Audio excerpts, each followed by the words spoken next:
सना मिर्जा साहिबा हमारे साथ मौजूद हैं। उनसे भी जान लेते हैं और उनका एनालिसिस बड़ा दिलचस्प होता है। उनसे पूछते हैं कि आखिर सूरत हाल क्या बन रही। बहुत शुक्रिया आपके वक्त का। मौलाना फजलुर रहमान ने कल जो गुफ्तगू की है सहाफ़ियों के साथ, और जिसे कहते हैं कि यकदम उन्होंने सारी बाजी पलट दी और कहा कि मैं तस्लीम नहीं करता, दुबई में मुलाकात हुई, मुझे एतमाद में नहीं लिया गया, और ना जाने क्या क्या उन्होंने गुफ्तगू की, मुझे फलां ने बुलाया मैं नहीं गया, फलां ने बुलाया मैं नहीं गया। इस वक्त क्या सूरत हाल बन रही है? नवाज शरीफ वापस आने वाले हैं और मौलाना फजलुर रहमान क्यों इतने खाइफ दिखाई देते हैं?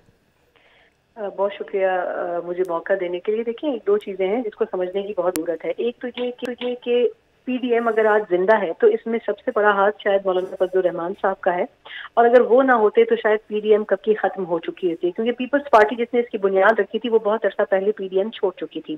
दूसरी बात यह है कि जहां तक मौलाना साहब का गिला है तो मेरा ख्याल है ये गिला इसलिए भी दुरुस्त है क्योंकि मौलाना साहब को पॉलिटिक्स में जिंदा रहना आता है, उस वक्त से जब उनकी जमात बहुत पीछे चली गई थी सियासत में। तो मेरा ख्याल ये है कि मौलाना साहब के लिए इसलिए जरूरी था क्योंकि उनको पता था कि अब जो अलायंसेस बनने जा रहे हैं वो अगले इंतखाबात की अलायंसेस से मुख्तलिफ नहीं होंगे। इसलिए अगर उस पूरे सिस्टम से उनको माइनस कर दिया जाता तो शायद बहुत सी चीजों से और डिसीजन मेकिंग से वो माइनस हो सकते थे, लेकिन उन्होंने अपनी नाराजगी का इजहार किया और वो नाराजगी जो है असर भी कर गई। और हमने देखा कि आज शहबाज शरीफ साहब उनसे मिले भी और उन्होंने उनसे गुफ्तगू भी की और उनको ऑब्वियसली एतमाद में भी लिया। लेकिन जहां तक फैसलों की बात है, मेरी अपनी जाती राय यह है कि दुबई में शायद बहुत ज्यादा हद तक फैसले नहीं हुए हैं, क्योंकि वो जो भी फैसले वहां पर होने हैं ऑब्वियसली उनके हवाले से डिस्कशन इस्लामाबाद में और पिंडी में ऑब्वियसली होना जरूरी है, क्योंकि वहां उन लोगों की और उन इदारों की मालूमात के बगैर बहुत सी चीजें, हमारी एक हिस्ट्री रही है, शायद वो प्री डिसाइडेड नहीं हो सकती।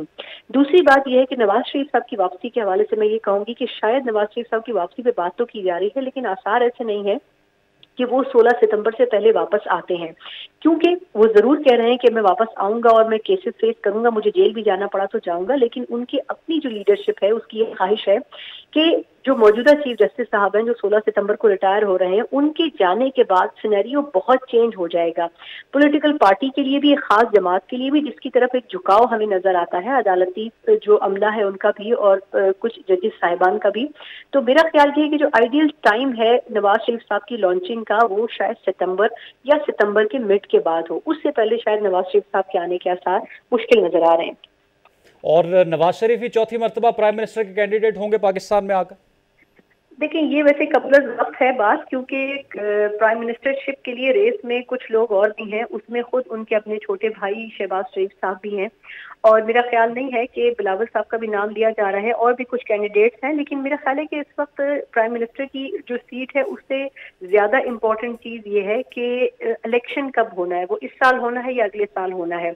क्योंकि ये गवर्नमेंट तो चली जाएगी लेकिन जो निगरान सेटअप आ रहा है वो कितने अरसे रहता है, ये बहुत ज्यादा दिलचस्प होगा देखने से ताल्लुक रखता कि ये एक निगरान सेटअप 3 महीने या 2 महीने रहेगा या फिर ये अगले साल तक जाएगा।